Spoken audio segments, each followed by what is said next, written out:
Declaro aberta a 22ª reunião extraordinária de oitiva, de forma híbrida, presencial e remota, do Conselho de Ética e Decoro Parlamentar, da terceira sessão legislativa ordinária, destinada à oitiva da senhora Roberta dos Santos, Wagner Andrade Pimenta, Luana Verdone Pimenta e Tatiana das Graças Martins dos Santos, testemunhas arroladas pelo deputado Alexandre Leite, relator do processo referente à representação número 2 de 2021, em desfavor da deputada Flor de Lis.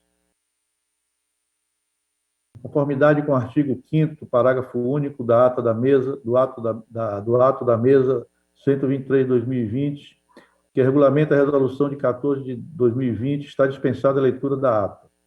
Em votação, a ata da 21ª reunião deste Conselho de Ética, realizada em 19 de abril de 2021. Deputados que aprovam a ata permaneçam como se encontram. Aprovado. Comunicações.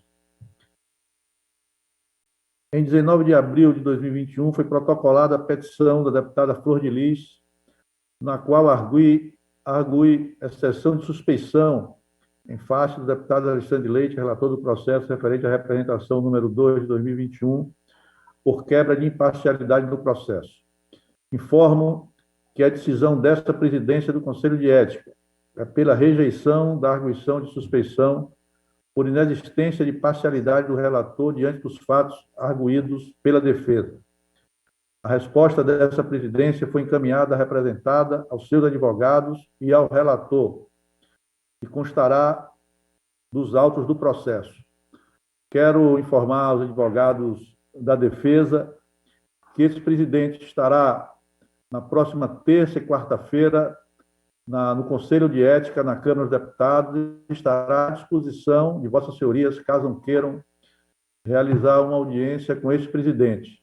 Acrescento que essa audiência, se porventura for realizada, estará aberta também ao relator da matéria e de todos os membros deste Conselho.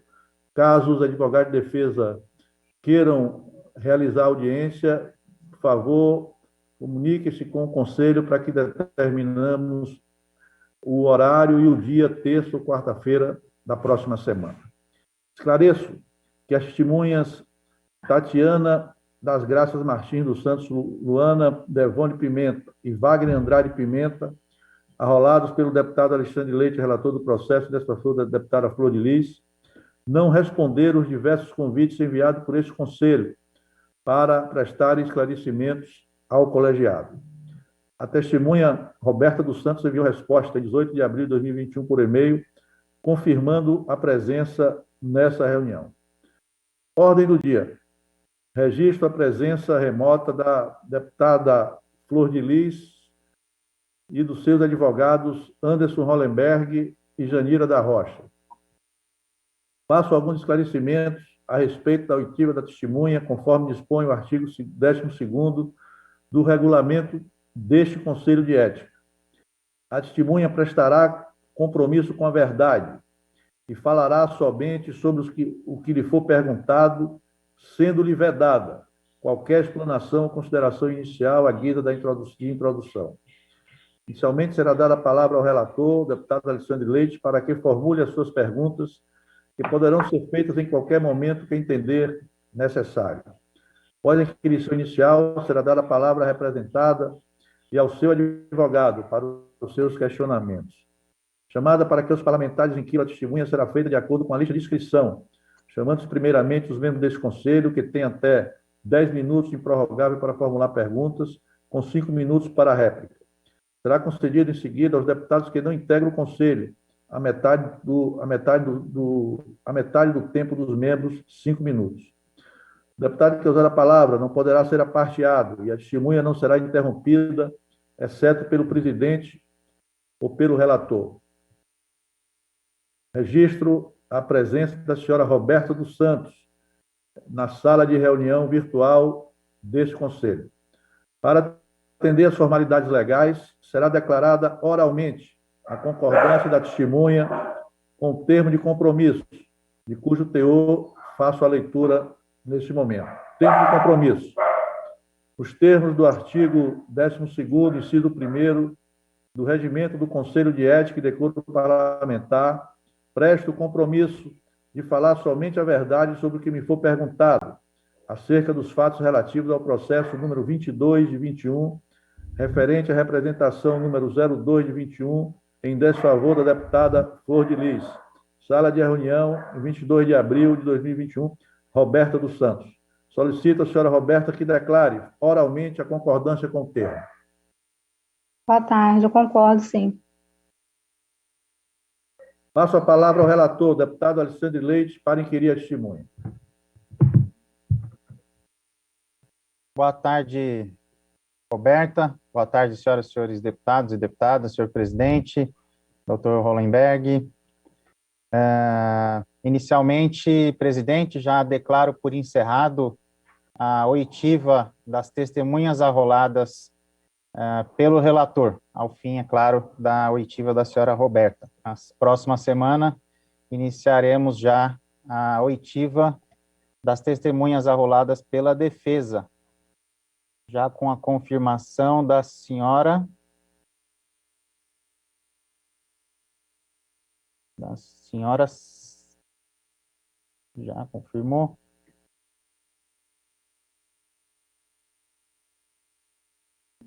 Da Simone? Não, Simone Marzi. A Simone Marzi. Da Simone, já confirmado, segunda-feira, às 10 horas. Excelência, portanto, desiste da oitiva das outras testemunhas que até esse momento não foram contactadas pelo Conselho.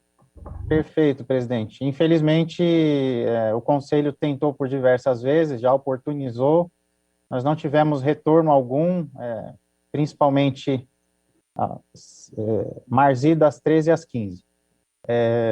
Principalmente o Misael seria uma testemunha muito importante para o esclarecimento de alguns fatos, mas o tempo é exíguo, nós temos que oportunizar as datas com um pouco de antecedência e prazo para as testemunhas da defesa poderem se disponibilizar a vir prestar o depoimento.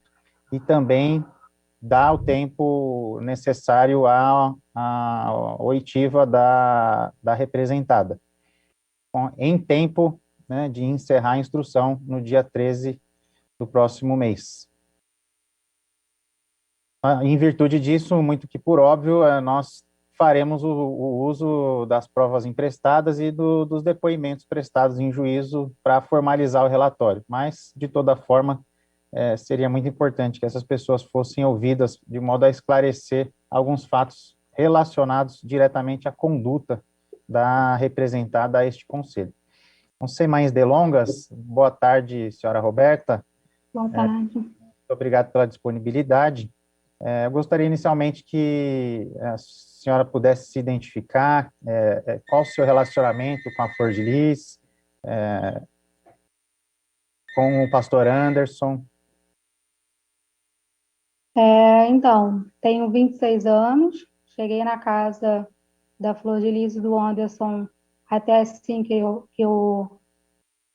me passaram, né? Porque hoje, infelizmente, realmente a gente duvida de tudo que foi passado para a gente, falado para a gente a nossa vida toda. Cheguei lá na casa com 3 meses de vida. Como eram muitas crianças, eles tinham um costume como se fosse repassar a obrigação de outras pessoas serem seus pais e suas mães, né? Até porque eles não tinham como cuidar de todo mundo. Então, desde neném, foi passada a responsabilidade dos meus cuidados ao Carlos e a Cristiano, que eu sempre tive a minha vida toda como os meus pais mesmo, meu pai e minha mãe, para tudo. E a Flor de Lis e o Anderson, eu sempre entendi que era o meu pai, era o pai e a mãe da família, né? Nunca tive, mesmo morando na mesma casa a vida toda, eu nunca tive a relação de pai e de mãe, tanto do Anderson quanto da Flor de Lis, diretamente. Perfeito. Seu pai é Carlos Ubiraci? Isso. É porque, após estes eventos, houve um distanciamento seu e dele? Porque, infelizmente, a gente, desde do início, quando aconteceu tudo, né, a gente, como se diz, a gente teve posicionamentos diferentes, né? Ele, com as escolhas dele, ele escolheu ficar do lado dela, e para mim não foi surpresa alguma. Não digo nem a morte do Niel, né? Porque eu falo Niel, eu não me refiro a ele como Anderson. Eu já tive certeza desde o início que era amando dela, tudo feito por ela. E desde então eu já me afastei da família, só estive na casa no último domingo mesmo, que foi no dia 16 de junho de 2019, quando houve a morte, e me afastei da família. Consequentemente, eu fui prestar depoimento por livre, espontânea vontade, e infelizmente isso não foi muito bem aceito pelas pessoas que ainda estavam convivendo na casa, né? E aconteceu de forma natural, gerando o afastamento. Então, era a filha de consideração da Flor de Lis e do Anderson, é isso? Sim. E como era o... Filha de no caso, desculpa só te interromper. Filha de eu sou registrada no nome dela, né? No nome só dela, nem do Anderson fui registrada e nem eu sei o porquê. Eu nunca fui registrada no nome do Carlos e da Cristiana por. É até triste falar isso, né? Porque eles nunca permitiram, porque a minha vontade sempre foi ser registrado pelo Carlos e pela Cristiana, porque para mim eles sempre foram os meus pais, né? E só que a manipulação lá dela, tanto dela quanto dele, porque eu não estou aqui para dizer que o Niel é um santo, que ele era um marido exemplar, um pai sem defeito, não estou aqui para nada disso. Você Eu estou diz aqui. ele, se referem a quem, Roberto? Oi? Eles não deixaram registrar, você se refere a quem? Flor de Lis e Anderson. Ok. Então, a minha guarda, tanto com o Carlos quanto a Cristiano, sempre foi um motivo de como que faz? Ela era era uma carta na manga que ela tinha com eles, entendeu? E quando eu falo disso, eu falo muito mais dela do que o do Anderson, porque ela é ela que manipulava muito mais isso. Qualquer coisinha que meu pai e minha mãe não concordasse, ela falava que iria tirar a responsabilidade deles de cuidar de mim. Ela É, tinha grau de domínio, algum grau de domínio sobre seu pai? absurdamente, absurdamente, fora do O que ela normal. utilizava para exercer esse poder de domínio Não sobre entendi. o que ela utilizava para poder exercer esse domínio sobre ele? O que Ele ele... é tanto ele quanto todos da casa sempre foram muito dependentes deles, né? Em tudo, para tudo, para eles o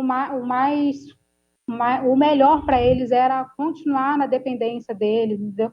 Porque quando você mora lá, você fica cego mesmo. Você enxerga muito mais as coisas quando você sai, que você vê as coisas de fora para dentro, que aí você entende o absurdo que é mesmo a convivência, as regras, a forma que eles que eles lidavam com as coisas. E falando desse assunto, que eu estava terminando de falar,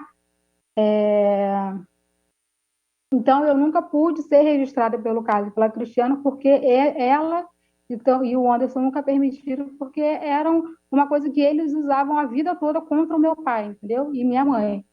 E se eles quisessem sair da casa, morar fora, tá? Não vai, se for, não vai levar Roberto. Então eu acabei sendo um peso na vida deles, por eles não, talvez poderiam ter conseguido se livrar disso há muitos anos atrás, não pôde.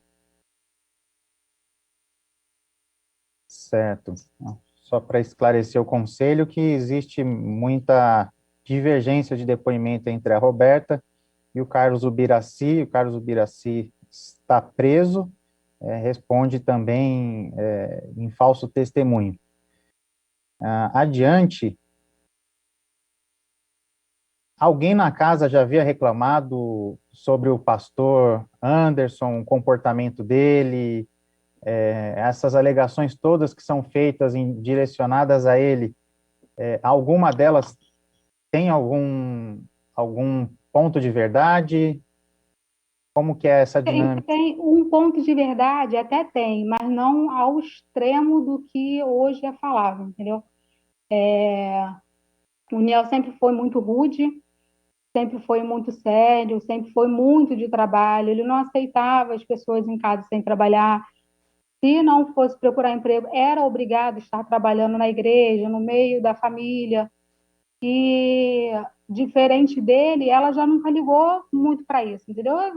30 anos na cara, se não quiser trabalhar, se quiser ficar em casa, ficava. E o União não aceitava essas maneiras, entendeu? Então, ele, diferente dela, pelas pessoas da casa, ele era visto como o ruim, né? Mas nunca o ruim ao extremo de chegar ao ponto que chegaram as coisas.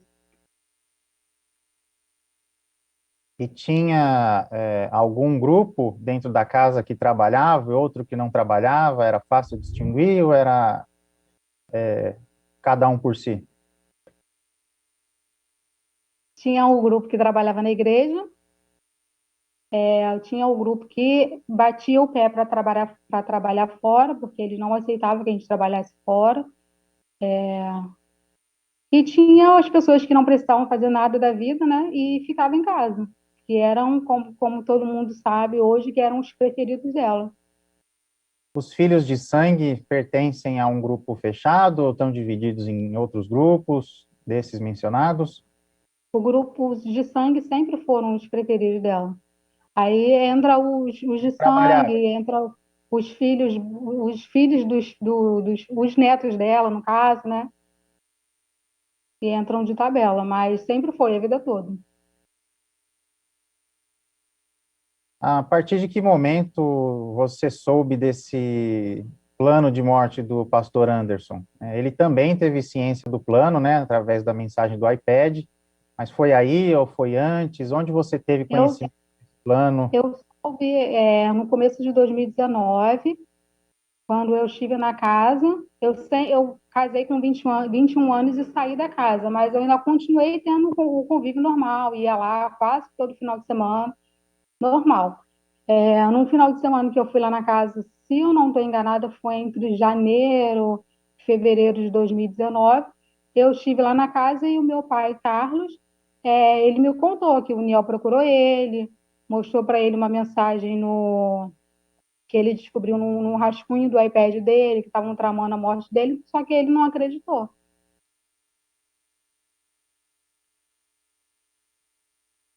Certo. Sobre as tentativas de envenenamento, Roberta, me conta um pouco dessa história. O que você sabe sobre essa história? Eu nunca soube que eles envenenavam o Niel. Eu sempre soube que eles davam remédio para o Niel. Eu nunca vi. Eu já vi pessoas que tomaram acidentalmente o suco que foi preparado para ele e acabou passando mal, foi para o hospital. Mas eu nunca soube que eles envenenavam o Niel para morrer mesmo, entendeu? Infelizmente, eu só soube disso depois da morte dele mesmo, que as coisas foram se confirmando. Mas ele sempre dava um remédio para o Niel estava sempre descansando.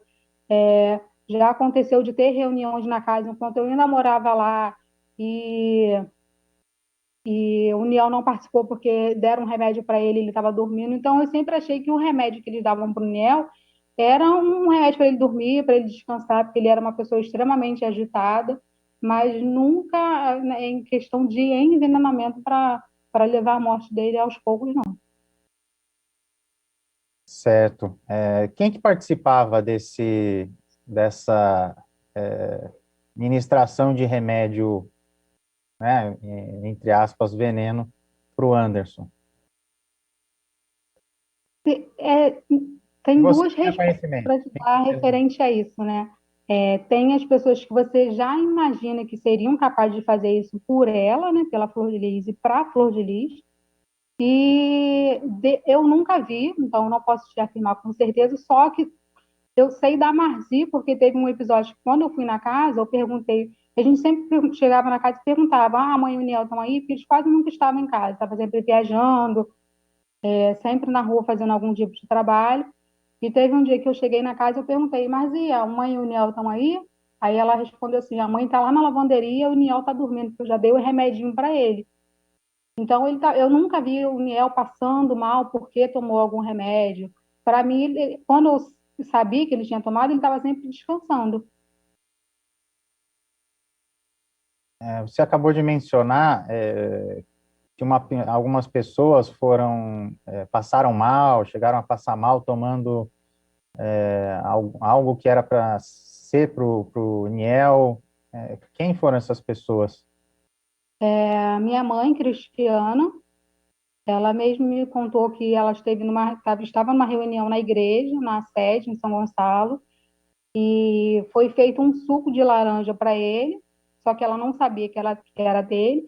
Ela tomou, porque ela viu o suco lá pronto e tomou e passou muito mal. Foi para o hospital. Não sei te afirmar com certeza se ela chegou a ficar internada, mas ela passou muito mal. E o outro episódio foi minha irmã Tayane. Ela falou que eu via a Tayane passando mal na minha frente. Ela não tinha controle sobre o corpo dela. A cara dela estava extremamente abatida, ela levantava a mão e o braço dela caía, ela não tinha controle sobre o corpo dela, foi uma coisa muito esquisita. Aí eu percebi que ela estava estranha e eu perguntei o que que houve, Tayane. Aí ela me falou, cara, isso foi de noite e ela tinha tomado um chamito da geladeira dele. De manhã, antes de sair de casa, eu fui na. O Pedro, eu peguei um chamito da mão do Pedro. O Pedro é o filho da Marcele, do pequeno, que hoje está preso, no pequeno, o Adriano, no caso. O Pedro, se eu não me engano, ele tinha 2 anos de idade. Ele abriu a geladeira para pegar o chamito já estava aberto pela metade. Aí ela me contou, eu, de olho grande, peguei o chamito da mão dele e tomei. E nisso que eu tomei, eu estou passando mal até agora. Ela ainda falou para mim, eu não sei como que o Niel ainda está vivo, Robertinha, porque eu estou passando muito mal. E eu vi ela muito mal mesmo. Certo. A Flor de Lis, ela tinha algum tipo de influência sobre a Marzi, sobre a Simone, tal como ela exercia sobre o Carlos?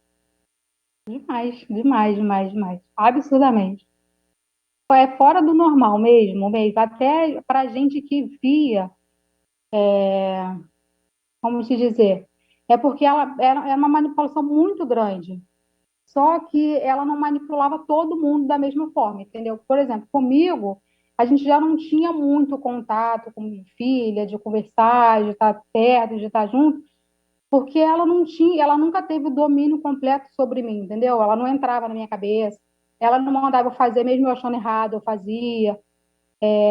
E quando você não acontece com você, que você enxerga que ela faz isso com outras pessoas, você vê o quão anormal é aquilo, entendeu?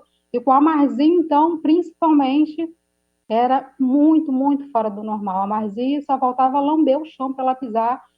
Ela esculachava a Marzia faltava lamber o chão para ela pisar. Ela mandava a Marzia fazer A, a Marzia fazia A, nunca retrucava.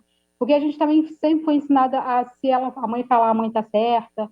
Ela sempre foi soberana em tudo que ela falava. Mas com a Marzia, era ao extremo mesmo. A Flor de Lis, ela então tinha esse poder sobre as pessoas, ao que você acabou de dizer, ela parece que manipulava as pessoas. Ela tinha um comportamento, então, sincero. Na hora que ela soube da morte do Anderson, desde o enterro, ela tem tido um comportamento sincero, ela tem sido honesta, na sua opinião? Nem um pouco, nem um pouco, nem um pouco. E é difícil até para ela tentar encenar isso, né? Porque o ser humano ele até finge as coisas, mas ele nunca consegue fingir perfeitamente, porque nada é perfeito, né? E desde o domingo da morte do Niel já estava estampado na cara dela que ela não estava sofrendo nem um pouco por isso, muito pelo contrário. A afeição dela era o tempo todo de como se estivesse realizada mesmo. Sabe se ela chegou a oferecer alguma coisa para essas pessoas que participaram de toda essa trama?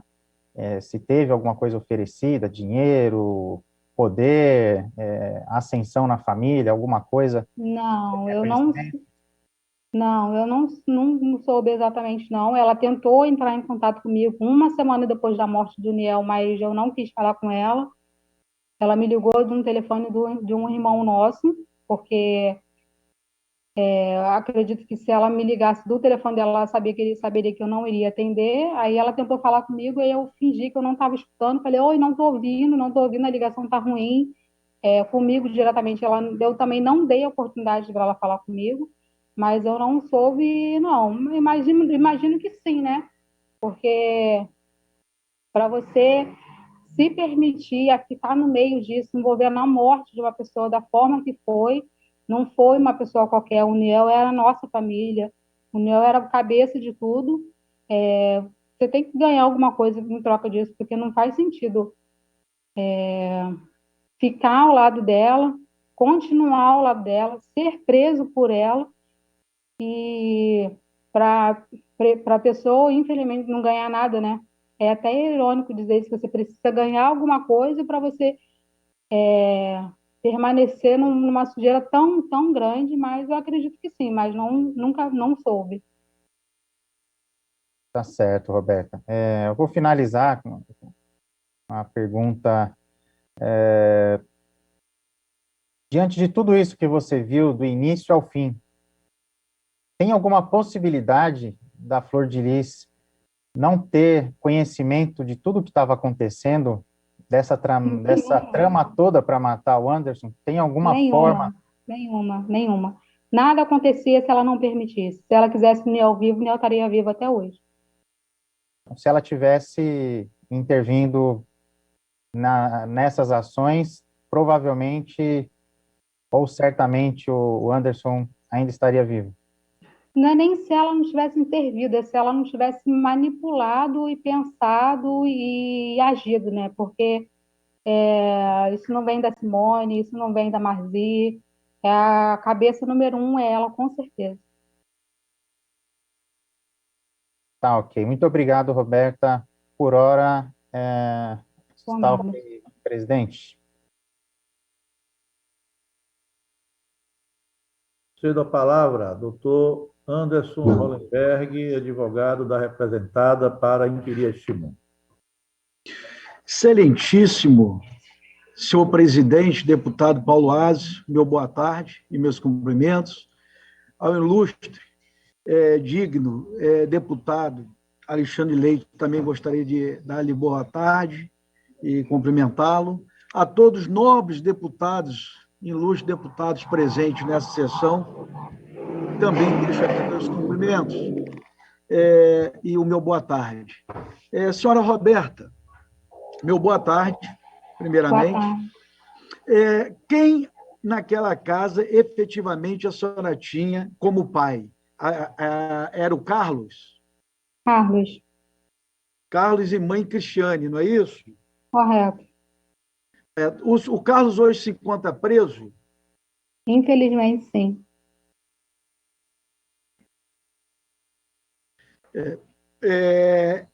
Nessa construção que a senhora fez, essa narrativa agora há pouco, nas perguntas do ilustre deputado Alexandre Leite,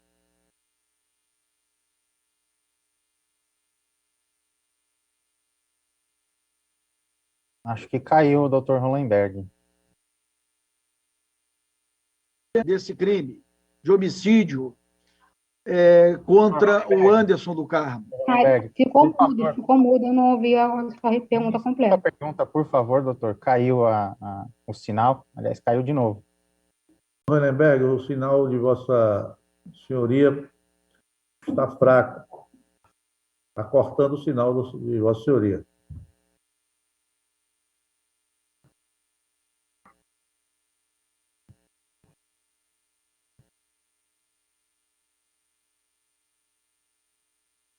Guardar um pouco para ver se o sinal do advogado de defesa é restabelecido.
Fala, voltei.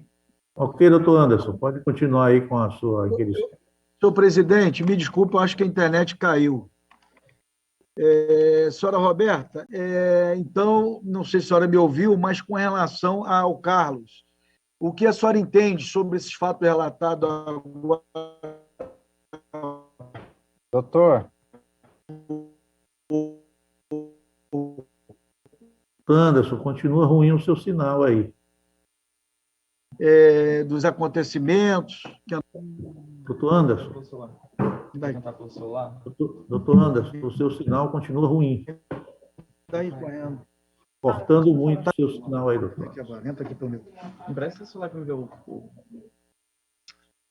Entra por aqui, peraí, deixa eu achar aqui. Tem já o convite aqui. Doutor Anderson. No e-mail dele. Ó. Vai. Fala que você está tentando. Seu sinal aí não está bom, doutor Anderson.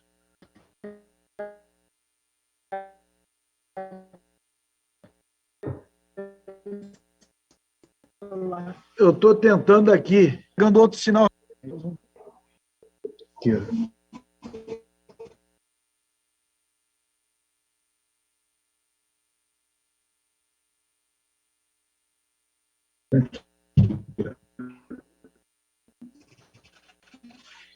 Só preciso da. Ele vai ganhar. Pega uma mulher.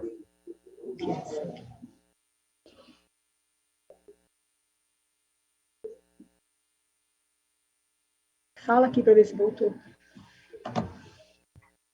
Senhor presidente, me ouve? Sim. Eu estou aqui tentando pegar outra internet aqui, que eu tenho duas.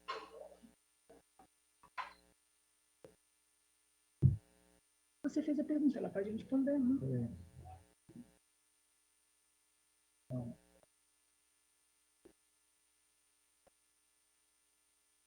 quando retomar, vou pedir para o doutor Anderson retomar do início, que nem eu consegui ouvir. Não, desliga assim. Não, tem que fechar, senão vai dar Vai dar. interferência. Fechei.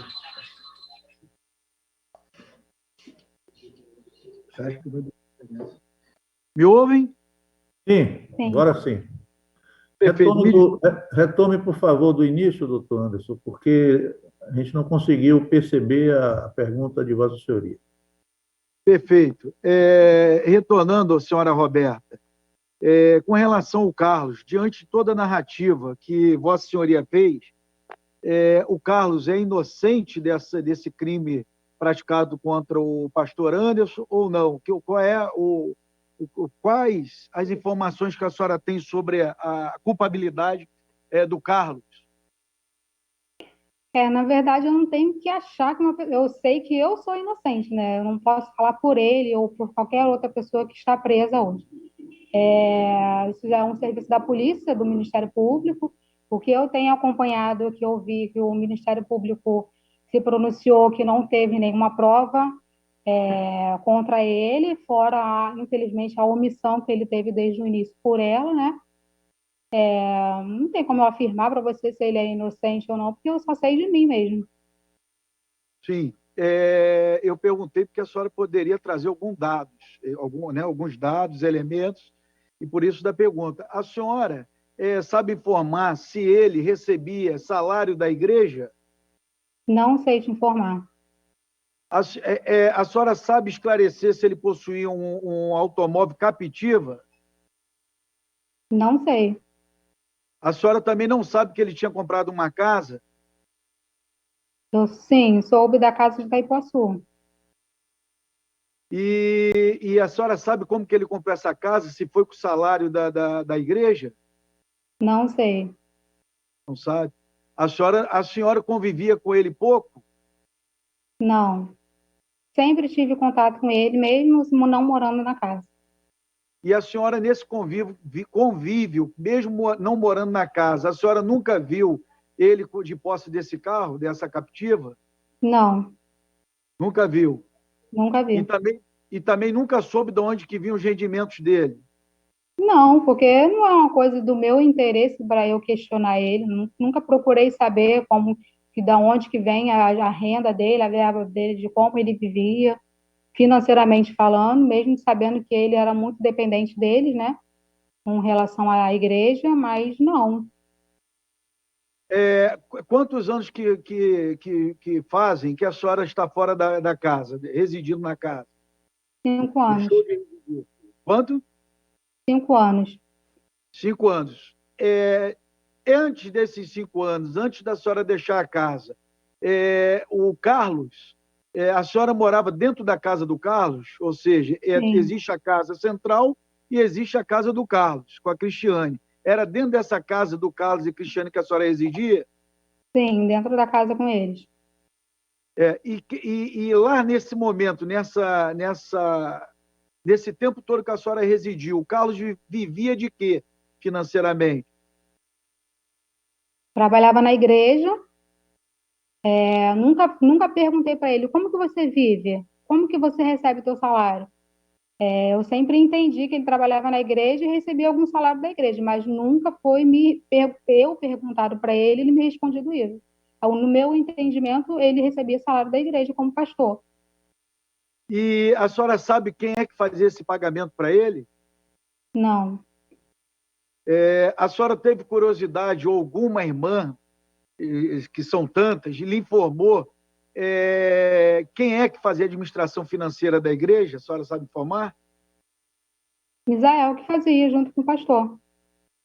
Então, se Misael fazia junto com o pastor, eram eles que pagavam o Carlos, é isso? Provavelmente. A senhora viu alguma discussão financeira entre o pastor e alguém da casa? Um dos irmãos, ou a Flor de Lis, já presenciou alguma discussão? Não, financeira não. A senhora deu uma opinião de que ela poderia controlar de que ele não fosse morto. Qual é a vantagem que a senhora enxerga dele, de Flor de Lis, ter permitido que ele morresse? A senhora pode apontar aí uma vantagem?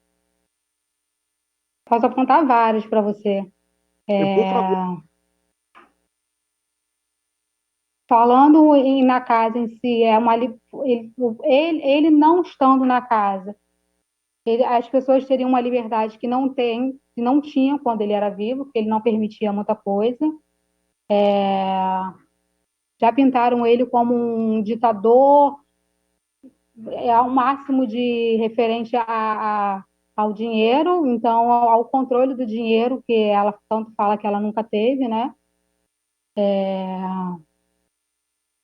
Eu percebi que ela era uma pessoa que não se sentia completamente realizada em estar fazendo agenda, em ter essas obrigações de ir para a igreja, para cantar. Isso era muito dele. Então, eu entendo que ela teria uma paz que ela não tinha e não tinha o total controle dessa paz, porque é ele que manuseava tudo. Então, isso que eu queria entender, que foi esclarecido aos ilustres deputados, o Roberto.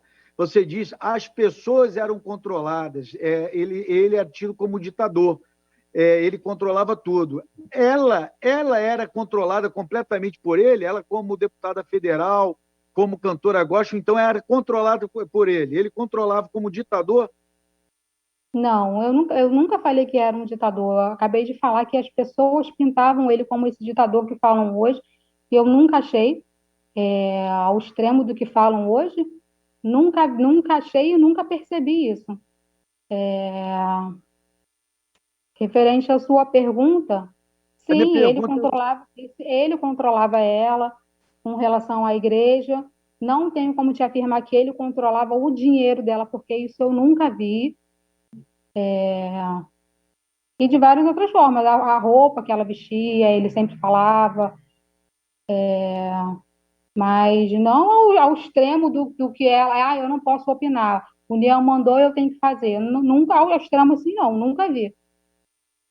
é isso que eu queria saber, porque existem 50 pessoas numa casa e existem interesses e direitos de cada uma. Eu quero saber justamente da deputada. A deputada, a Flor de Lis, a pastora, o relacionamento com o Anderson. Ela era amorosa com ele e ele com ela? Ele era muito amoroso com ela, muito. Nunca escondeu, fazia na frente de todo mundo. Ela sempre foi uma pessoa muito mais seca, né? Não era de demonstrar, de falar. de fazer declaração igual ela fazia, ele fazia para ela sempre foi mais seca. Mas sempre, pelo menos na nossa frente, eles sempre se respeitaram. Nunca vi eles brigando de passar do nível assim na nossa frente. Eles sempre foram muito reservados. Até para as pessoas que conviveram, é, é até assustador mesmo essa história, porque quando a imagem que a gente tinha deles, que é a imagem que eles permitiam que a gente tivesse deles, não teria esse fim que teve a vida do Daniel. Inclusive, a senhora citou que os filhos de sangue eram mais queridos. A senhora acha isso anormal? Que filhos de sangue seja menos querido que os afetivos, ou que os adotivos? Esclareça, por favor, que eu quero entender se é um direito da mãe ter um pouco mais de amor aos filhos de sangue e a senhora discorda disso. Acho anormal hoje vendo de fora para dentro.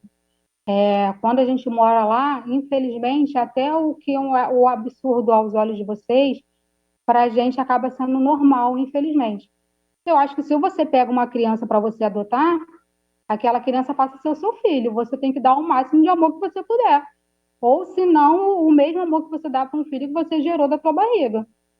Não acho normal a distinção que tinha entre os filhos, ainda mais da forma que era, porque era tudo diferente. Eu falo do material de higiene até a alimentação, tudo era diferente. Eu não acho isso normal. Na casa acabou sendo normal porque eu vivia aquilo. Mas não, saindo de lá, vendo que quando você entra na casa de uma família, que a mesma família come a mesma comida, veste o mesmo tipo de roupa, usa os mesmos tipos de eletrônicos, estou falando de filhos de irmãos, no caso, né? Você começa a entender que aquilo não era normal. Então, a senhora entende que o tratamento tinha que ser em todos os sentidos igualzinho de sangue, né? Com certeza. Tá. A senhora Porque falou a pessoa não escolhe ser adotada, eles que escolheram adotar as crianças não escolheram ser adotadas. A senhora ficou alguma vez sem estudar, alguma vez sem comer? Me explica isso aí. A senhora passou necessidade dentro da casa, ficou sem estudar? Não, nunca, Sempre... nunca. Tá. A senhora falou, inclusive, que os queridos, inclusive os filhos queridos, inclusive não precisa nem estudar. Os queridos não precisam estudar, inclusive os queridos são os de sangue, inclusive, que a senhora relatou. A Simone, ela fez faculdade? Não que eu saiba. Simone estudava, inclusive em escola particular, quando muitos dos outros filhos não estudavam em escola particular. Sei. A senhora tem conhecimento de algum filho que não seja de sangue, filho que não seja de sangue, que estudou em escola particular? Daquela numerosa, daquelas dezenas de crianças, tem algumas que estudaram em colégio particular? Depois que ela foi deputada, teve crianças que não faziam parte do grupo dos queridos dela, dos preferidos dela, e estudaram em escola particular porque, pelo que eu soube, eles ganharam bolsas, né? Usando o nome dela, a imagem dela, ela ganhou umas bolsas em escola particular e uma das crianças que não eram as preferidas foram matriculadas nesse colégio. Com relação ao Misael, a senhora sabe informar se o Daniel tem como pai o Misael, por consideração? O Daniel sempre teve muito carinho pelo Misael, porque o Misael que cuidava dele. Só que eu não via essa relação de pai igual eu aprendi a ter com o Carlos, entendeu? Mesmo que o Misael cuidasse dele, ele, pelo menos ao meu ver, não era tão assim quanto eu fui com o Carlos. Tinha muito carinho, mas ele era nítido que o pai dele era o Anderson, era o Niel. Financeiramente, o Daniel, ele era lotado lá no gabinete, enfim, ele convivia ali com o Misael, naquelas cercanias do gabinete dele, da vereança dele? Sabe informar? Não sei te dizer. Com relação a Viviane, a quem você nomina como mãe, Ela Não é teve Viviane, é tratamento... Cristiana. Cristiane, perdão, me perdoa. Cristiane. A Cristiane, ela fez tratamento psiquiátrico, ela toma remédios controlados? Minha mãe... Olha, eu vou te falar, hein? Vocês... É até difícil responder, às vezes, algumas coisas de vocês da defesa dela, que vocês apelam demais. Mas vamos lá, que a gente está aqui para isso, né? Minha mãe sempre teve problema de depressão causada pela forma que ela vivia, que minha mãe nunca foi feliz naquela casa. Ela sempre quis ir embora de lá, mas meu pai nunca quis sair. Minha mãe sempre teve 100% de noção do que ela faz, do que ela ouve, do que ela vê, do que ela fala. Minha mãe não é maluca da cabeça. Se a sua intenção, no caso, é pintar ela como doida, invalidar as coisas que ela fala, minha mãe não é. Ela tem problema de depressão, toma remédio para depressão, mas não é maluca, não sabe do que ela fala, do que ela faz. Então, eu jamais faria isso que a senhora acabou de dizer, que a minha É tentativa porque seria é a essa. segunda vez que eu presto depoimento e você me faz a mesma pergunta. Ué, mas aqui em busca da verdade. Eu quero entender por qual razão E eu estou aqui só ela, para a então, verdade também. ela fez a negativa toda no judiciário. Isso aí foi em função de remédio. Eu quero só entender que ela, no judiciário, ela nega as informações, inclusive. Qual é o nome daquela outra Aí você moça? tem que perguntar para minha mãe o motivo para a Cristiane, por que que ela nega, por que que ela contesta, por que que ela não confirma. Aqui eu falo só sobre o que eu falo, sobre o meu depoimento. Eu não estou aqui para invalidar o que minha mãe fala em depoimento. Minha mãe não é doida, ela tem noção de tudo que ela fala. A única doideira mesmo da vida dela foi ela aceitar tudo que ela aceitou, vivendo todos esses anos que ela viveu na casa. Sim. E quando a senhora fala realmente de doideira, eu queria entender isso. Isso aí é uma convicção da senhora, mas o que a senhora considera doideira? Doutor Anderson, por favor, eu acho que a testemunha já respondeu com relação à pergunta que Vossa Senhoria fez em relação à mãe dela. Eu encareço que Vossa Senhoria evite esse tema, porque ela já respondeu, não faz sentido o senhor, ao meu ver, se aprofundar com essas perguntas. Por favor. Senhor presidente, eu com toda a vênia, com todo respeito a todos, é porque falou de forma genérica, doideira. Eu queria saber o que é doideira, que a pessoa que viveu 30 anos Porque numa não é casa... normal, porque não é Senhor Roberto, normal, eu acho. senhora Roberta, por favor. Senhor Anderson, o senhor perguntou, se não me engano, se a mãe da testemunha toma remédio controlado. Ela respondeu que a mãe toma o remédio em função de problema de depressão. A pergunta foi concreta e a resposta foi concreta. Eu acho que não tem por que se avançar mais nesse tema, não tem por que se aprofundar nisso. Por favor, peço a Vossa Senhoria que continue com a sua inquirição. Inclusive, se ela passou mal alguma vez em função dessa doença, porque se ela faz tratamento, existe efeito colateral. É isso que eu quero saber, que se falou em envenenamento, suco, é isso que eu estou querendo chegar, senhor deputado. Então, faça a pergunta, senhor doutor Anderson, por favor, de forma objetiva, por favor. Roberto, sua mãe nunca passou mal com efeito colateral, com esses remédios que ela tomava, que ela se medicava? Minha mãe já passou mal, porém não mal a nível do que ela faz, do que ela fala, do que ela ouve e do que ela diz. Mude as ordens das coisas porque ela está passando mal pelo remédio de depressão. Ela tem plena noção como um ser humano normal. Com relação a isso, que a senhora falou sobre o suco e envenenamento, eu pergunto, ela também já teve surto de andar na rua e ter surto psicótico? Nunca vi. Nunca soube? Não. Tá bom. Eu estou satisfeito, o excelentíssimo senhor presidente. Vou passar a palavra para a doutora Janira Rocha.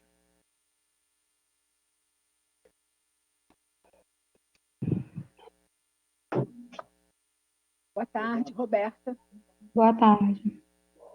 Roberta, ouvindo aqui seu depoimento, você, ao responder o relator, que perguntou sobre uma qualidade, né, digamos assim, ou seja, adjetivou a deputada Flor de Lis como manipuladora.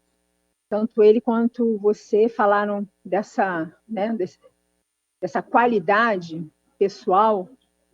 E aí eu queria te fazer uma pergunta, porque no direito penal brasileiro não é crime, né? Uma pessoa ser manipuladora, uma pessoa ser negra, uma pessoa ser favelada, uma pessoa ser evangélica, uma pessoa ser feliz.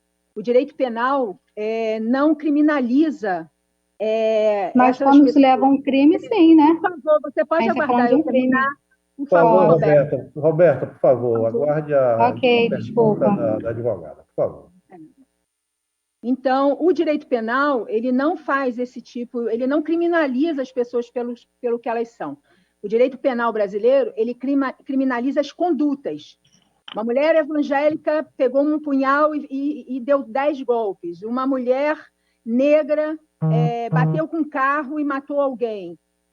Uma mulher favelada jogou uma criança do 5º andar.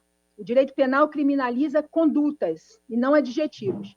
Dentro disso, eu lhe pergunto, quando você diz manipuladora, e levando em consideração também que você estava quase, sei lá, eu acho que 4 ou quase 5 anos antes do crime, você já não morava mais na casa, eu gostaria que você explicitasse que condutas objetivas você tem a demonstrar como testemunha que coloquem a deputada manipulando fatos que tenham a ver com o crime. Então, eu gostaria que você me desse exemplos dessas condutas de forma objetiva e não subjetiva. O fato de ter um monte de gente presa hoje. É isso que você alega como sendo a conduta da deputada, que um monte de gente presa hoje tem a ver com a conduta da deputada. É isso que você está dizendo? Esse é o fato objetivo. Tem a ver com a manipulação dela sobre as pessoas da casa. Sim, mas qual é o fato, a conduta objetiva que você possa apontar, que você tenha visto, que você tenha vivenciado, que a deputada teve esta conduta e esta conduta objetiva, esse fato, no dia tal, na hora tal, em tal local, ela teve esta conduta que gerou este resultado. Você tem alguma coisa assim para me dizer? Ou você está apenas especulando? É isso que eu gostaria. Você tem como localizar uma conduta objetiva? Não, ou você só ouviu alguém dizer? É porque quando a gente mora lá, você não precisa nem ouvir, você vive. É diferente. Eu relato aqui para você o que eu vi, o que eu ouvi e o que eu vivi. A minha vida toda eu vivi com uma pessoa que manipulava em tudo, em todo mundo, em todos os sentidos. Só que você está me fazendo uma pergunta do como, o que ela manipulou para levar ao crime. Não tem como eu te responder isso, porque eu não estava perto dela quando ela começou a tramar o crime. Eu não estava na mente dela quando ela começou a tramar o crime. Tá bom, Roberto. Então, na verdade, quando você fala de manipulação, você está falando do passado, porque objetivamente, em relação aos fatos no entorno do momento do crime, como você afirmou, você não tem como dizer. Então, tá bom, obrigada. Deixa eu te fazer uma outra pergunta, Roberta. Após a morte do pastor, você e um outro núcleo de filhos foram lotados, ou seja, na prefeitura de São Gonçalo, na prefeitura que na época tinha como prefeito o prefeito Nancy. Essa sua lotação, junto com esses outros filhos, essa lotação ela foi organizada, garantida pelo Misael? Foi o Misael que intermediou essa contratação desse núcleo de filhos, todos eles que deram depoimentos contra a deputada. Foi o Misael que organizou essa contratação de vocês na Prefeitura de São Gonçalo? A sua pergunta, no caso, ao meu entendimento, você quer dizer se eu me vendi para o Misael para prestar um depoimento na delegacia contra a Flor de Lis. Não. A interpretação Nunca houve. Uma pergunta objetiva. Tá, eu estou te respondendo de acordo com o meu entendimento. Nunca houve, de forma alguma, nenhuma manipulação, nenhum trâmite para eu prestar depoimento. Eu fui prestar depoimento por livre e espontânea vontade. Nem contato com o Misael estava tendo até o momento que eu fui prestar depoimento. A gente se encontrou... A pergunta que eu te fiz não foi essa. Você está respondendo a sua pergunta. Eu estou te respondendo de acordo com o que eu entendi a sua pergunta. Só um instante, Roberta. A pergunta que eu lhe fiz Eu estou é te se é respondendo. verdade. Eu esperei você me perguntar. Eu estou te Só um respondendo. instante. A pergunta que eu lhe fiz é se você foi nomeada na Prefeitura de São Gonçalo após a morte do pastor com outros Não filhos. tem nada a ver com o Misael. Não tem nada a ver com o Misael. A pergunta é, você foi nomeada na Prefeitura de São Gonçalo? Fui nomeada pela Secretaria da Prefeitura do Dr. Luiz Nancy. Não tem nada a ver com o gabinete do Misael. Essa nomeação foi após a morte do pastor? Sim. Além de você, outros filhos da família da Flor de Lis e do pastor foram nomeados Só respondo por mim. prefeitura? Só respondo por mim. Só respondo por mim. Eu fui Tá, você nomeada não tem na conhecimento da Secretaria nomeação? da Prefeitura do Dr. Luiz Nancy e não tem nada a ver com o Misael. É só você acessar o site da Transparência de São Gonçalo que não tem nada a ver com o Misael. Eu nunca fui nomeada no gabinete do Misael. Tá bom. Mas então, nomeada na Prefeitura de São Gonçalo, sim. Sim. Sem ter nada a ver com o Misael. Tá. O Misael tinha alguma relação com o secretário da Prefeitura que nomeou você? Sim. Ele já foi da igreja, no caso. Tá bom. Deixa eu te fazer uma outra pergunta. Você falou... Desculpa, eu estou aqui vendo as minhas anotações. Você falou do relacionamento diferenciado que a Flor de Lis tinha com os filhos, né? Ou seja, existia um núcleo de filhos que eram mais bem tratados e um outro núcleo que não era tão bem tratado. Dentro desse núcleo de filhos que era bem tratado, eram todos filhos legítimos ou também existiam filhos afetivos nesse núcleo que era bem tratado? Todos os filhos biológicos dela. Entra, no caso, os netos dela biológicos e os que não eram afetivos, que eram mais próximos a ela, porque precisavam fazer alguma coisa para estar próximo a eles. Como, por exemplo, a Marzi, sempre estava muito junto, sempre estava muito perto, sempre estava dentro do quarto, comia da mesma comida, mas pagava um preço porque ela, Marzi, implorava, no caso, o amor deles, né? Usar os outros já era natural mesmo, de forma natural. Tá, essa é a sua avaliação. Objetivamente, Não, não é a minha avaliação, é o que eu vivi lá. esse núcleo de filhos, entre aspas, bem tratados, também existiam filhos que eram só, afetivos, que não eram filhos naturais, pelo que você falou, a Marzi e outros. Não, Marzi e outros não. Eu falei da Marzi. Como Só a ela... Marzi, no caso, era o único filho afetivo que eu via que não era de sangue, mas que aproveitava das mesmas coisas que os outros aproveitavam. Entendi.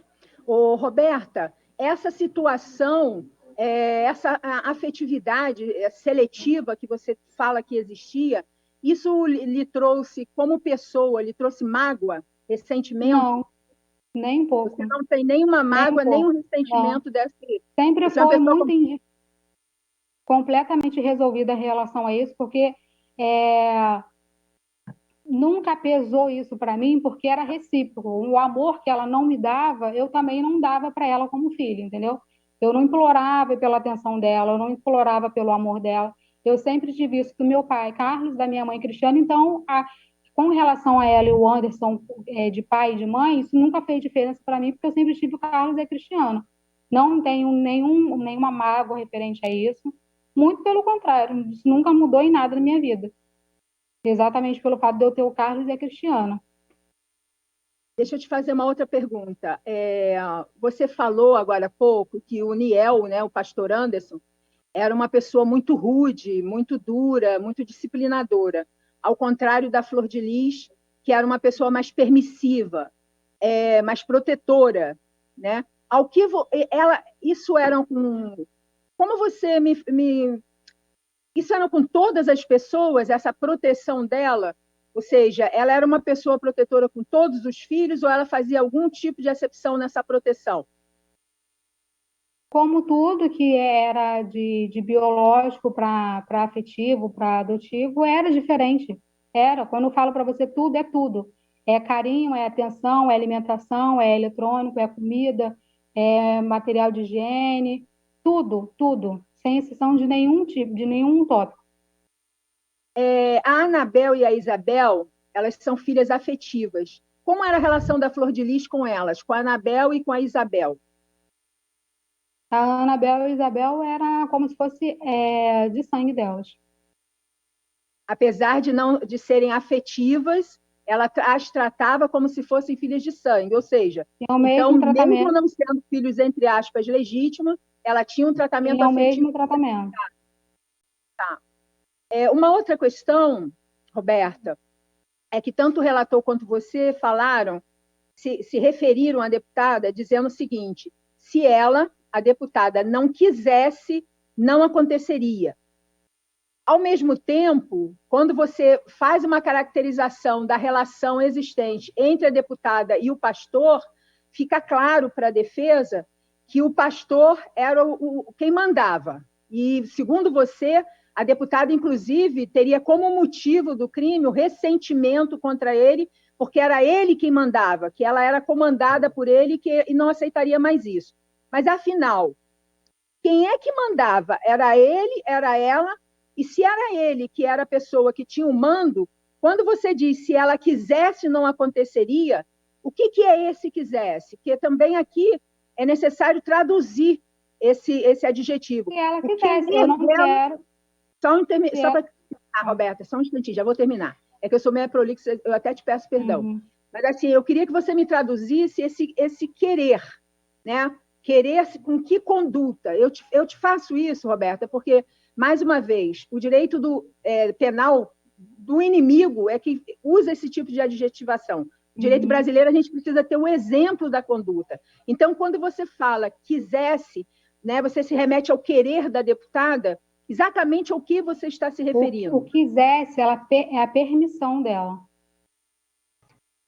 E que fato concreto você pode me apontar de permissão que ela tenha dado para que o crime ocorresse? Porque ninguém fazia nada naquela casa se ela não permitisse. Ninguém tinha o dinheiro que precisava para comprar uma arma. Então você afirma que no dia tal, na hora tal, ela deu ordem para alguém comprar uma arma? Você afirma isso? Você tem esse dia, essa hora, esse ato para passar para nós aqui? Vocês colocam mesmo a palavra nas nossas bocas, hein? Não estou dizendo isso. Eu estou dizendo para você que ela financiaria o que precisasse financiar. Eu não estou dizendo que ela falou assim, toma o dinheiro aqui e compra uma arma. Eu não estou te dizendo isso. Estou dizendo que se precisasse do dinheiro, como foi necessário precisar de um dinheiro para comprar uma arma, porque o União morreu com uma arma de fogo, ninguém tinha mais de 8 mil reais para comprar uma arma para matar o União. Entendi, querida. Então, exatamente você está me dizendo que você não está afirmando que no dia tal, no horário tal, a Flor de Lis se dirigiu a tal local no carro e pegou o dinheiro tal, entregou na mão de fulano. Você está dizendo que você acha que, em função das características dela, da forma como você avalia, ela seria a pessoa que poderia ter feito isso. Estou errada ou é isso mesmo? Ela seria a única pessoa que teria o financeiro e até mesmo a cabeça e a permissão para o crime ter acontecido. Entendi, é isso que você acha, né? Tá bom, Roberto, eu te agradeço, tá? Obrigada.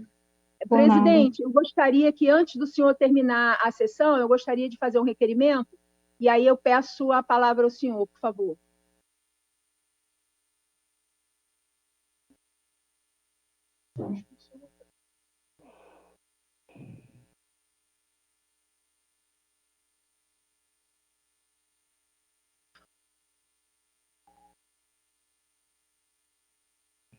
Presidente? O deputado Alexandre Leite deseja usar a palavra. Dou por satisfeito, presidente. Não havendo mais quem queira inquirir a testemunha, agradeço, senhora Roberta dos Santos, e dou por encerrada a presente oitiva. Por nada. Pois não, doutora Janira? Presidente, é o seguinte, eu não vou entrar aqui no debate, a defesa, antes do início da sessão, aqui, da oitiva, nós recebemos a resposta de Vossa Excelência... Doutora Janira, só um segundo. Senhora Roberta, Vossa Senhoria já está dispensada do depoimento. Agradeço a presença de Vossa Senhoria e as contribuições que Vossa Senhoria deu a essa oitiva. Vossa Senhoria já está dispensada do referido. Pois não, doutora Janira? Vossa Excelência, é o seguinte, nós recebemos, antes do início da oitiva, nós recebemos por e-mail a sua resposta à nossa representação de exceção por suspeição por quebra de imparcialidade do relator. Né? A despeito da nossa discordância, né, da decisão de Vossa Excelência, obviamente que essa defesa vai avaliar a sua resposta e avaliar, inclusive, a possibilidade de levar adiante esta representação, tanto a nível das instâncias da Casa, quanto a nível do Judiciário.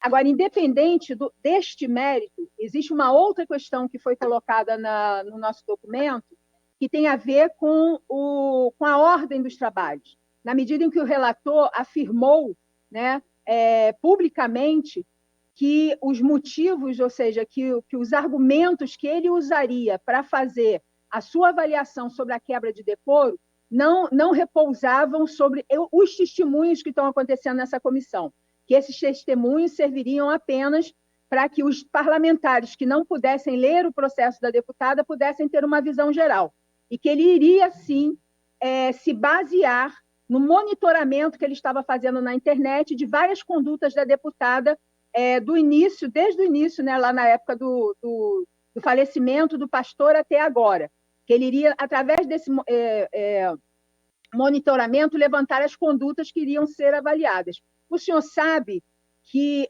isso é pacífico na jurisprudência, seja em que nível for, que a defesa, para que ela não seja cerceada, ela tem que poder contraditar os argumentos que vão ser usados para definição se houve ou não quebra de decoro. Então, essa definição tem que ser objetiva. Nós não podemos aqui, a defesa não pode ficar aqui avaliando condutas de internet que não nos foram apresentadas. Então, eu queria fazer aqui uma questão para Vossa Excelência. Vossa Excelência disse que vai fazer uma reunião com essa defesa e abriu essa reunião para quem mais quisesse na terça-feira. Só que Vossa Excelência marcou oitiva para segunda-feira. Então, se Vossa Excelência mantiver esse calendário que nos apresentou, objetivamente, Vossa Excelência vai estar cerceando o nosso direito de defesa, o direito de nós contraditarmos as questões que estão sendo levantadas. Ou seja, em função disso, né, porque da mesma maneira que os parlamentares, como está lá na defesa de Vossa Excelência, têm que respeitar o regimento da Casa, o Estatuto da Casa, o regulamento, a lei maior é a Constituição Federal, e a Constituição Federal nos dá o direito ao devido processo legal, à presunção de inocência e também, Vossa Excelência, de que nós possamos fazer uma defesa objetiva em cima de pontos objetivos. Então, nesse sentido, a defesa está pedindo a redesignação da oitiva de segunda-feira para quarta-feira, após essa defesa se reunir com Vossa Excelência e também com o digníssimo relator, para que nós possamos superar esse impasse. É um impasse, é grave, e esse impasse não depõe apenas contra o relator, contra Vossa Excelência ou contra essa defesa. Esse impasse é um impasse do parlamento. Qualquer coisa errada que se faça aqui, no procedimento de julgamento da deputada Flor de Lis, vai abrir precedentes para julgamento de outros parlamentares. Então, é muito sério esse precedente que não leva em consideração os princípios constitucionais basilares do Estado Democrático de Direito. Então, nesse sentido, essa defesa faz esse rogo a Vossa Excelência para que a reunião de segunda-feira seja redesignada e que na terça-feira nós possamos sentar com o senhor e com o relator para resolver essa demanda que está colocada. Obrigada, Vossa Excelência. Contraditar, presidente? Doutora Janira, eu tenho a impressão que na própria fala do relator, que eu pedi para que se pronunciasse em relação à petição de Vossa Senhoria, eu tenho para mim que o relator foi suficientemente claro com relação a esses fatos que Vossa Senhoria narra nesse momento. O deputado Alexandre Leite pede a palavra. Eu nem recebi... Presidente, apenas para esclarecer. Não, me desculpe, eu nem recebi a resposta do... deputado Alexandre, só um instantinho, Vossa Excelência. Eu recebi, na verdade, um documento de Vossa Excelência, do presidente. Não recebi do senhor relator. Então, assim, o documento, inclusive, que nós recebemos, ele diz claramente que nem ao menos os vídeos que nós mandamos foram abertos e foram ouvidos. Então, assim, o nosso lastro probatório da suspeição não foi nem ao menos avaliado segundo o que está dito na peça que Vossa Excelência encaminhou para essa defesa. Então, é nesse sentido que eu faço um rogo pela legalidade desse processo, para que esse processo legislativo não se constitua numa farsa, é que eu solicito, eu rogo ao excelentíssimo senhor relator Alexandre Leite e a Vossa Excelência para que nós possamos nos reunir, né, antes da próxima oitiva, porque senão nós vamos estar maculando a legalidade desta comissão. Deputado Alexandre. Presidente, acredito que eu tenha esgotado todos os pontos alegados levantados na arguição de suspensão feito pela defesa. Quanto ao ponto posto agora em relação ao cerceamento de defesa, né, como a doutora Janira gosta muito de ser objetiva, então, objetivamente, isso ela supõe, não tem nada objetivo que justifique a alegação de cerceamento de defesa. Então, a sessão pode continuar assim na segunda-feira, e Vossa Excelência, como estipulou o calendário já prévio para terça-feira, fazer a reunião. Então, repito, de forma objetiva, não tem nenhum cerceamento de defesa. Isso quem está supondo é a defesa, a doutora Janira, o doutor Hollenberg, né? Se quiser também, fico à disposição para ler a decisão quanto à suspeição.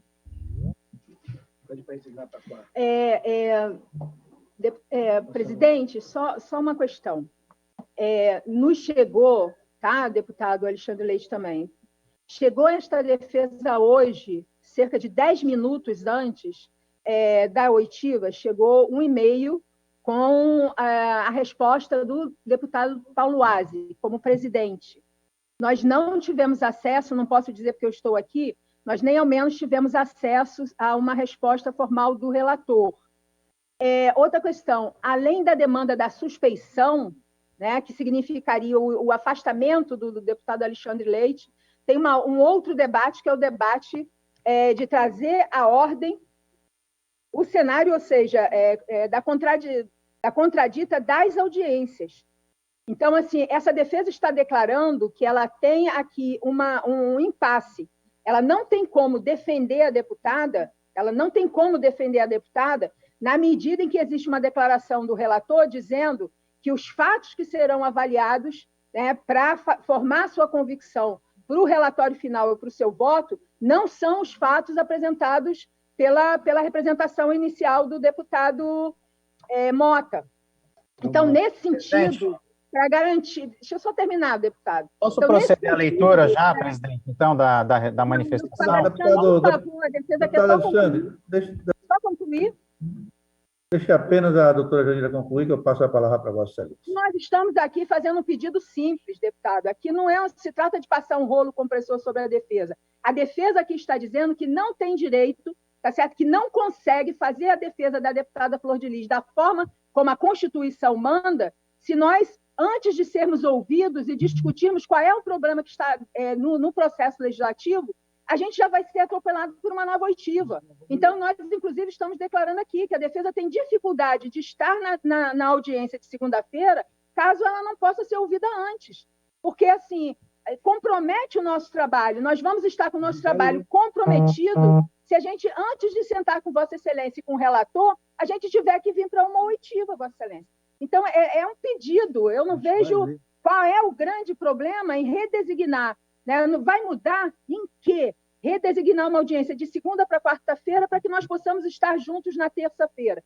Então, aqui, eu faço um pedido, eu faço um rogo a Vossas Excelências, porque isso, a gente precisa de tempo, inclusive, para ler as representações, né? a resposta a essa representação, para poder discernir o que está acontecendo.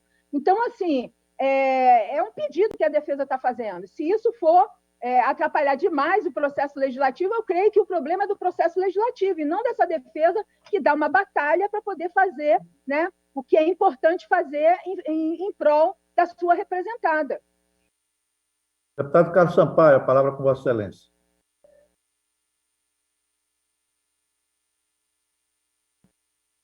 Me desculpe, senhor presidente, na verdade eu não fiz solicitação para manifestação. Deputado Alexandre, eu vou decidir logo após a palavra de Vossa Excelência.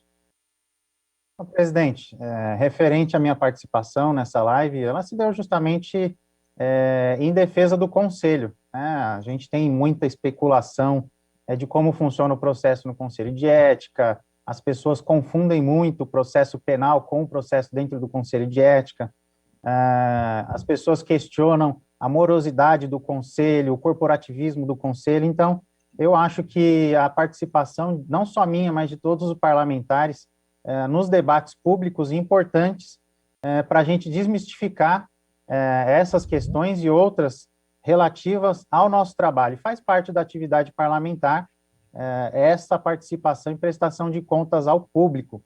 Inclusive, eu recomendo aos parlamentares a assistirem essa live. Foi uma live bem interessante, a participação popular bem interessante, pessoas que se interessaram pelo tema, e eu tive ali explicando como funciona o processo no Conselho de Ética, e ao final dessa live, apenas um detalhe que eu coloco, eles incluíram o doutor Ângelo Máximo, que é o advogado de defesa, de acusação da família, né, do Anderson do Carmo, né, e eu justamente, nos poucos minutos que interagi com ele, disse ao mesmo que não poderia estar fazendo uma reunião com ele, justamente porque seria injusto com a deputada Flor de Lis, que aquilo não poderia ocorrer, que ele imaginasse o oposto, se eu estivesse me reunindo com a defesa da deputada para ter uma reunião, que ele também se sentiria ofendido. Então, foi um debate muito isento, muito propositivo, que a defesa, ao invés de alegar a suspeição e demonstrar todo esse desespero, poderia ter aprendido alguma coisa. Mas eu coloquei tudo isso por escrito, e se Vossa Excelência permitir, é um pouco comprido, eu posso fazer a leitura aqui já de pronto, da minha decisão, se Vossa Excelência assim desejar, e a posterior se encaminhe, se for o seu desejo, as minhas ponderações sobre a arguição à defesa. Eu vou solicitar a assessoria desse conselho que encaminhe a defesa o pronunciamento do deputado Alexandre Leite em relação à petição feita pela defesa. Essa presidência já decidiu em não acatar a solicitação de parcialidade do relator. Essa presidência aceitou os argumentos que o nobre relator colocou na sua resposta ao questionamento que foi feito a ele. Essa presidência entende que o relator, ao final desse processo de inquirição, vai ter o devido cuidado na avaliação das provas que irá balizar o seu relatório. Nós vamos ouvir agora as testemunhas de defesa que estão presas e que, por isso mesmo, não podem ser ouvidas a qualquer dia, elas só podem ser ouvidas na segunda-feira, e é por isso que, e ao mesmo tempo, não enxergo qualquer relação que venha a prejudicar as oitivas das testemunhas de defesa em relação àquilo que está sendo levantada pela digníssima advogada da defesa.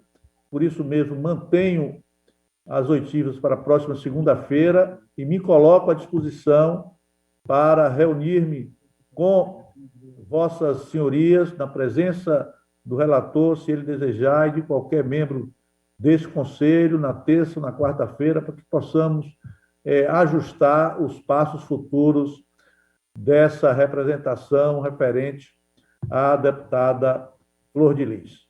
Não havendo mais nada a tratar...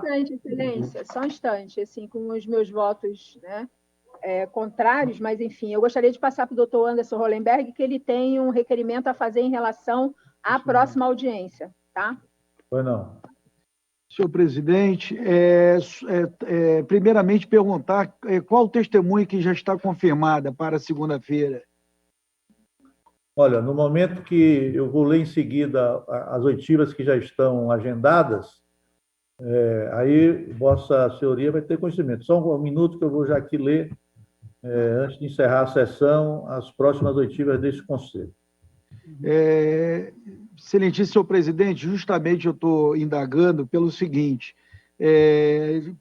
foi dito pelo relator que a Simone estaria inicialmente confirmado, e agora a defesa vem pedir substituição de 2 testemunhas, que talvez não esteja nem pautado para segunda-feira.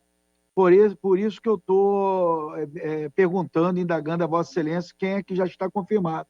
A defesa está requerendo testemunhas que substituição. estão previstas para serem ouvidas na próxima segunda-feira é a senhora Simone dos Santos Rodrigues e a Marzi Teixeira da Silva. Positivo, senhor presidente. Justamente, eu estou deixando de perseguir, postular que seja ouvida essas testemunhas e substituída, por exemplo, a Marzi pela Érica Dias e o Flávio pela Tayane Dias, e renunciando os demais testemunhas arroladas. Então, na verdade, ficaria a Simone, que já está confirmado, e substituir a Marzi pela Érica Dias e o Flávio dos Santos pela Tayana Dias. Ficaria o Adriano, que eu estou renunciando, e o André também renunciando.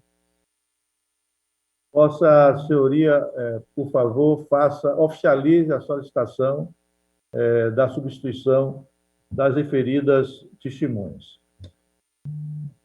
Perfeito. E com as devidas justificativas. Perfeito. Não havendo mais a tratar, antes de encerrar a presente reunião,